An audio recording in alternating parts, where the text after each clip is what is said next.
Welcome to Generations, a show which helps people 50 and better lead happy, healthy, and productive lives. Here's today's moderator, Jeffrey DeZellar. Hello, and welcome to Generations. My name is Jeff DeZellar, and I'll be your moderator today. I'd like to introduce my co-hosts and also our guest. First, Bob Johnston. Good to see you, Bob. Thank you. And Midge Bubani. Hello, Midge. Great to see you. Hello, and it's great to be here today. Okay, and Gloria von Demeltrott. Hello, Gloria. Hi, Jeff. I'm very happy to be here today. And last but certainly not least, our guest, Doug Nachbar, who is a writer and semi-retired, I guess, and also, I would say, is an expert on baseball and has written a book on baseball. And we're basically here to talk to Doug about what he knows that we don't know. So with that, I guess we'll go ahead and get started. Great. I read an article recently by Bill Starr that said that the 1920s and the 1930s were, in his opinion, the premier years of baseball. And your book outlines your feelings, and that the 1950s became the peak years of baseball. So I'd love to have you elaborate on the 1950s for us.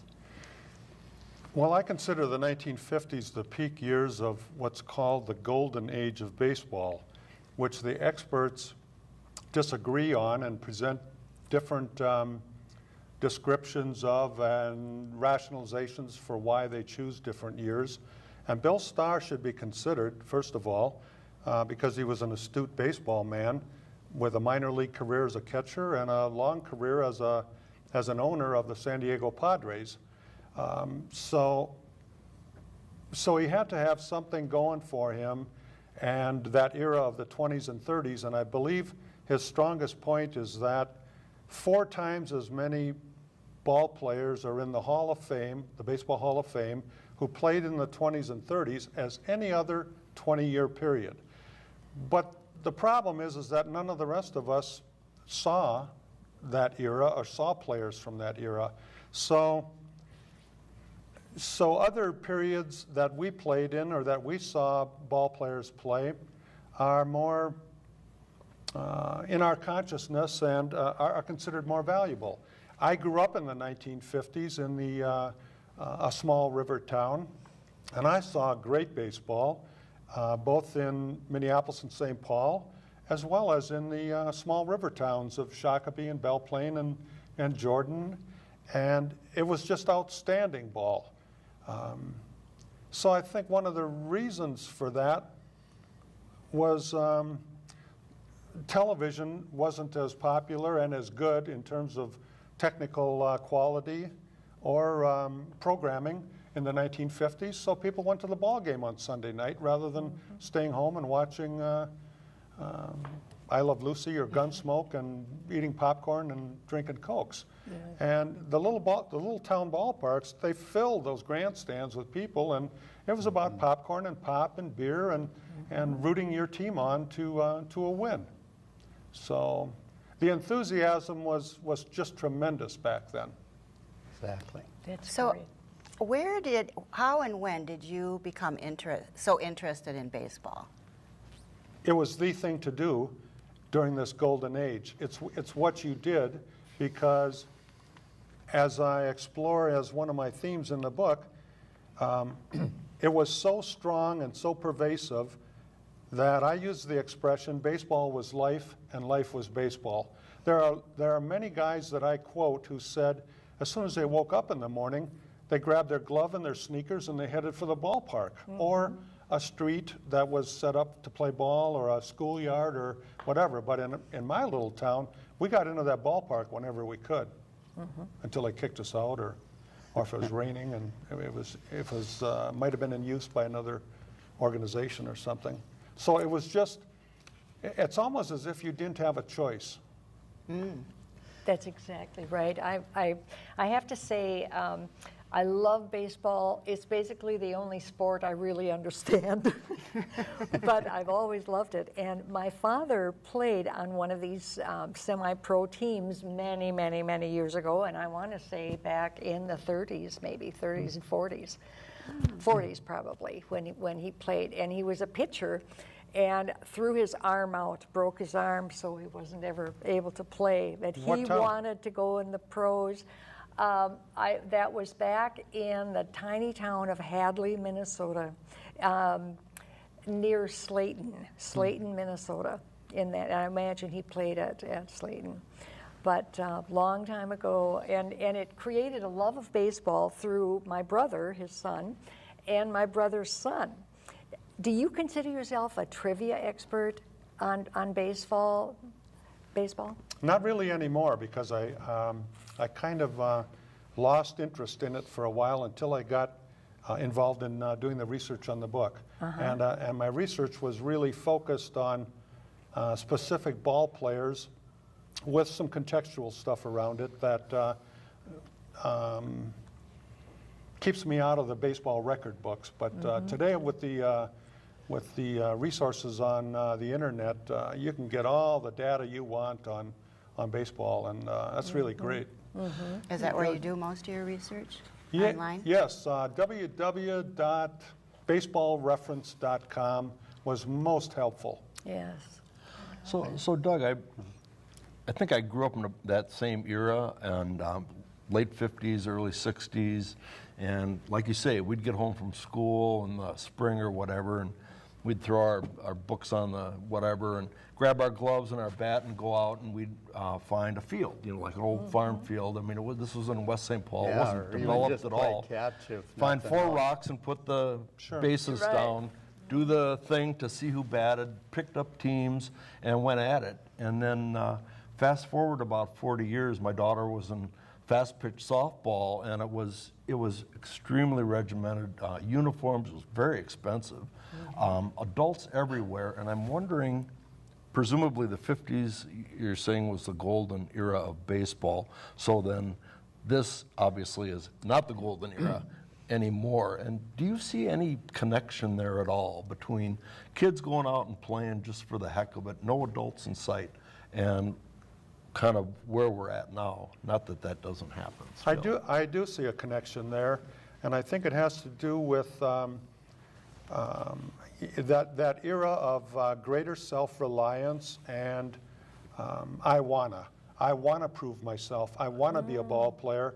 And the whole thing about resources was you didn't need an official $200 base to have a base in the game. As you said, a rock or a flattened can or an old hat served the purpose. Or somebody's glove who was on the bat. Exactly. And the games were great, and the enthusiasm was unbelievable. I think there was more enthusiasm with that kind of play than there is today with the organized games. Yeah, it was just fun to see all your friends and get out and do something before supper, after school. Well, So we the adults did it. We owned it. We did it. Right. The adults didn't set it up. They didn't pick the teams. They didn't do it. So we had ownership of that game. Right. But they played too. The adults played along. Sometimes. Not with us. Yeah, well, sometimes. Sometimes, not all the time. No, the adults were at work. They were working, or they had Yeah, businesses. well, during the day. I think you made a good point in your book, too, about the debut of black players and Latino players back in the 50s that made it a golden age as well. I think that's one of the biggest factors in kicking off this golden age was Jackie Robinson's breaking the racial barrier down in 1947. And Branch Rickey is to be commended as well. He was the general manager of the Dodgers in Brooklyn then, and he's the one that came up with the idea and was careful about making sure that he selected the right man to do that, because Jackie Robinson had to be very disciplined in his taking of abuse.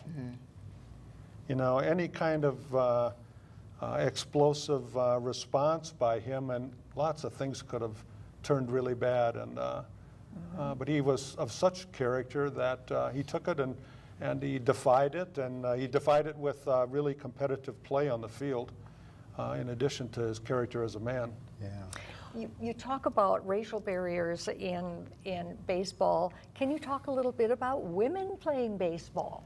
Women play baseball too? Well, as a kid growing up, some girls played with the boys. The boys played all the time, and some Right. girls played with us and mixed with us. Other situations had girls had their own teams. They were softball, not baseball. Right. And girls tended not to play baseball outside of the women team, the women pro teams that made up for the war years when there wasn't baseball Our Own. all over, and Right. there were professional women's baseball teams. I guess I've seen some good programs on. Yeah, there was that one movie, I forget the name of it. A League of Their Own, right? Yeah. Yeah. that League was of it. Their Own, yes, Yeah. yes. That kind of died after Well, the boys came home came and- home. Yeah. Yeah. The women got out of the factory. Rosie the Riveter went back to Yeah. Yeah. what she was Back to doing. making cookies, I Yeah. guess. I don't know.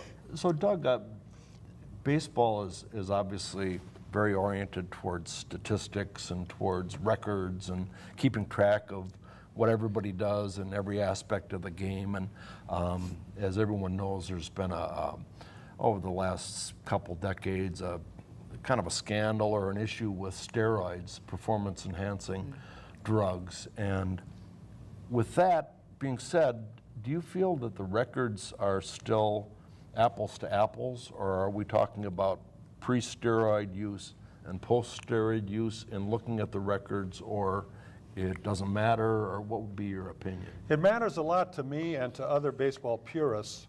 I would call it asterisk baseball, if they want to keep those records in the books, but it's not fair. Just as if you want to get apples to apples, you better look at the dimensions of the baseball parks for home runs, for example.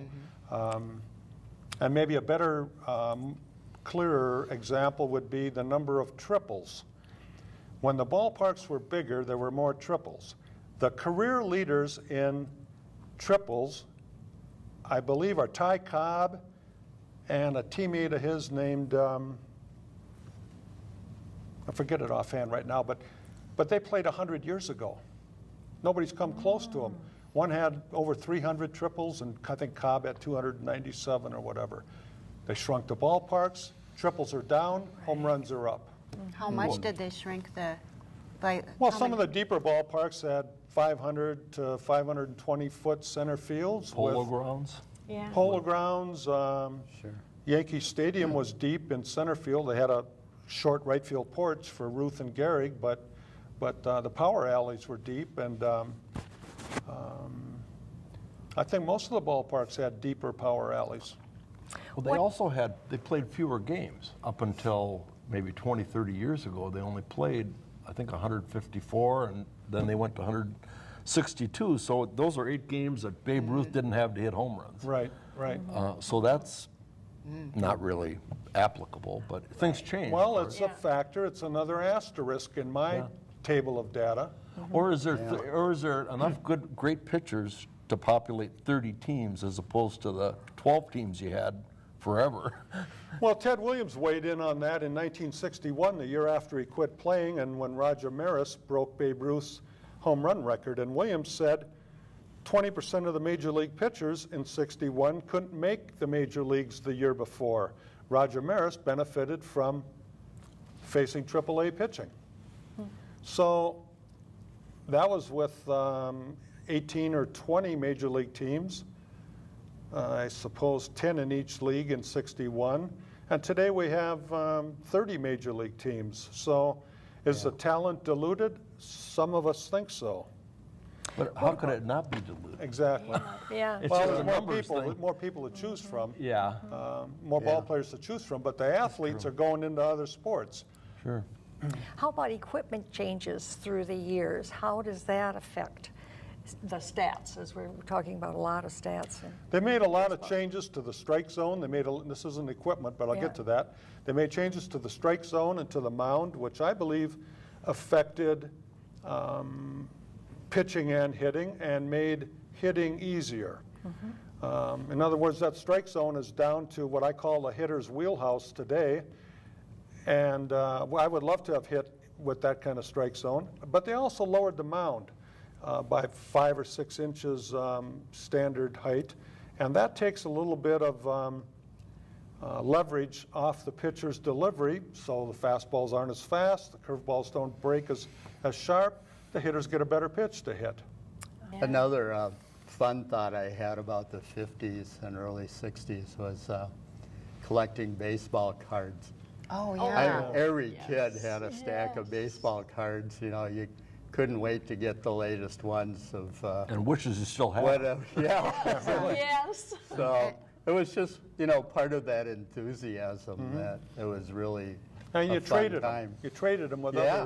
other Yeah, kids. exactly. Well, that continued into the 80s and 90s because my son has a whole rack of baseball cards from that era down in our basement. But Don't throw them away. no, I'm making him go through them. Something terrible happened in our family. We moved, and my brother and I were at relatives when my parents moved us, and my mother threw away all of my brother's baseball cards that probably would be Oh, worth gosh. millions today. What a disaster. I have to ask you a question. Now, you were talking about trivia a little bit, and I talked to my brother, and he said, ask this man who are the best baseball players in history, that you, in your opinion, and who is the best professional baseball player out of Minnesota, since we're all basically Minnesotans. Well, I think that that the answer to that question is skewed by our own favorites. And Absolutely. my favorite ball player growing up was Willie Mays, who, you know, if it hadn't been for Jackie Robinson, we wouldn't have had a Willie Mays or Hank Aaron. And he just had a fantastic career. And a favorite quote of mine about him was on a television program hosted by Costas, I believe, and after going through the offensive statistics of Willie Mays, he said one thing about his defensive ability, and he said was Willie Mays' glove is where triples went to die. Yeah. And he played in the deepest center field, probably, that any major league team has ever had to play in, the Polo Grounds. Right. So what do you think the future is for baseball? I mean, and correct me if I'm wrong, Doug, but I'm hearing you say there's a little bit of a downward trajectory from the golden years of the 50s, and maybe that's not. Is that true? I guess first of all, or Well, I believe in general that's true, and I quote not Ron Guidry, but I quote a guy, a first baseman from the Padres and Dodgers, in an epigraph in one chapter, who said, "The difference between the modern ball player and the old ball player is the uniform." He said the old ball player was concerned about the name on the front. The modern ball player is concerned about the name on the back. However, I end my book on a note of optimism and hope with a profiled great, one of 11 greats who played as late as 2006 in town ball. He played for the University of Minnesota in 84, 85, and 86. He was all Big Ten shortstop. He had a couple of brief professional stints, and I think he represents the possibility for and the hope for a return to what I consider the golden age and what I remember as the golden age in the 50s. He was just a great ball player, and he's a great guy. and who is this we're speaking of? His name is Mark Hess, and he, I don't know if I want to give it away, but he received a commendation from the Minneapolis fire chief for saving the life of a little girl. And he broke protocol to do it for the fire department. So that means he risked his rank, he risked his job, and he risked his life. He got it done. Yeah. you're making a good point about the heroes in baseball. It seems like through the years we had heroes to admire in baseball and anything, and it seems like today we have few heroes. Who would be the heroes we have now in baseball? That's the point I make with this Mark Hess. I think he represents a return to true heroism rather than faux heroism. I'd be hard pressed to come up with a hero in Major League Baseball today. Interesting. Or anywhere else. Yeah, or anywhere else. Any other sports? But maybe our heroes are, maybe as we grow up, we learn that our heroes are,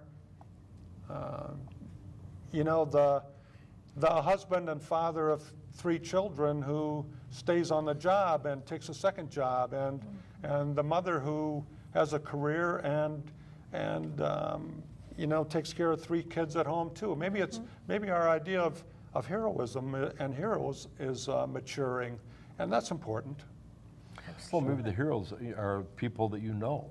Right. Maybe it's your wife or your Right. child or your father, or whoever it would be, and not some person like, you know, we can have some person who's famous be a hero, but we're never probably going to ever meet that person or talk to them. And I think as we've seen, there's the public image of a lot of high-profile people is different than the private reality. So it is a little hard to, you know, sort of sink your teeth into a hero anymore. Maybe the kids know. Maybe we need to ask that question of the kids.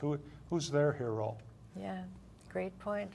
It's a good thought. You know, it seems like it's really hard to think of anyone, say like a Twins player that really gets out and gets involved with the community and, you know, is in the news all the time. They play and they go home or whatever. So it's hard to really think of heroes outside of maybe who's got the most home runs or something like that. But I think hero needs a bigger definition, you know. I was going to ask, is there a baseball game that stands out in your mind as being one of the best? Oh, that's a great question. Oh, it sure is. Well, the Twins had some exciting baseball here in, was it 87 and 91? Yes. Yep.